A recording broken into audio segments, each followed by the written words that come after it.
Imagine a future where fighter jets on aircraft carriers are accompanied not just by human pilots, but also by AI-powered autonomous drones.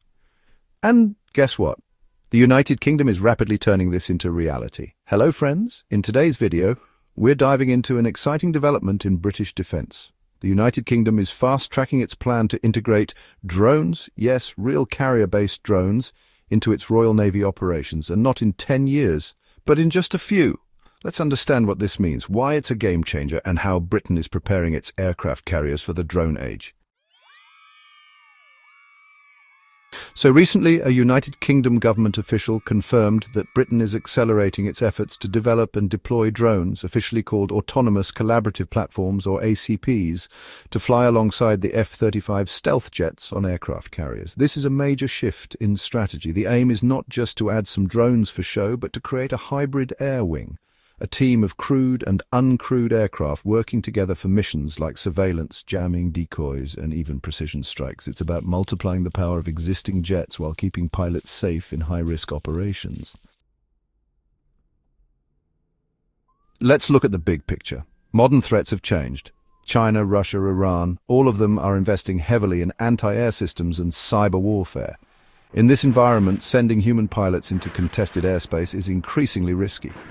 That's why many top militaries are now focusing on uncrewed systems.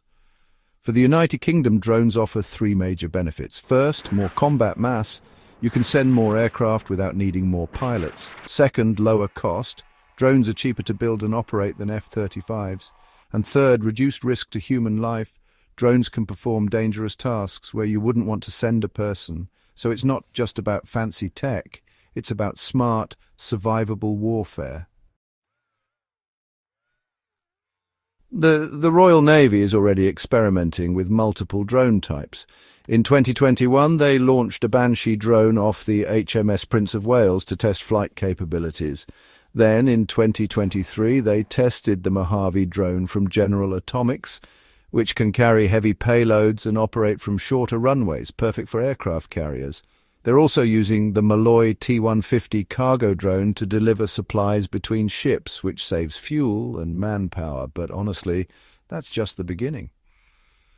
These early trials are setting the stage for full-size drones that can fly, fight, and coordinate with F-35s during missions.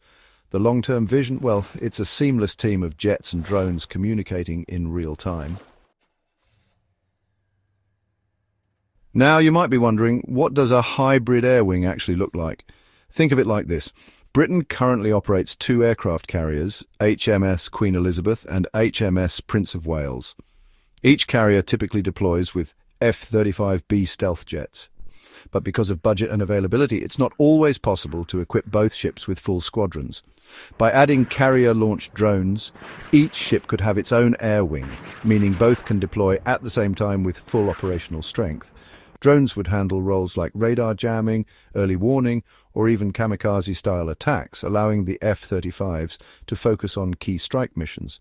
This strategy massively increases combat flexibility and global reach.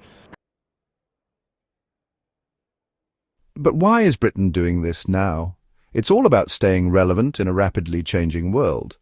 The United States is developing its own carrier drones like the MQ-25 Stingray. China has unveiled multiple stealthy unmanned combat aircraft, and Russia is experimenting with swarming drone tactics in Ukraine.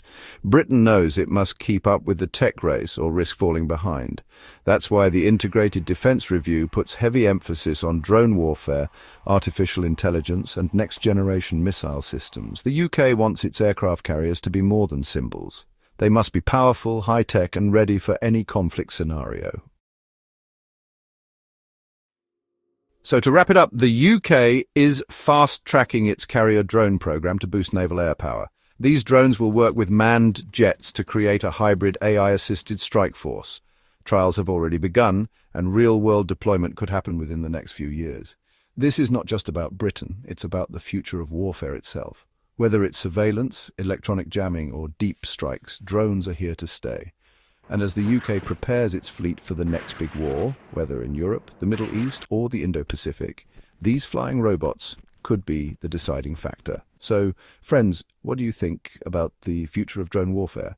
Will drones replace pilots altogether? Let me know your thoughts in the comments.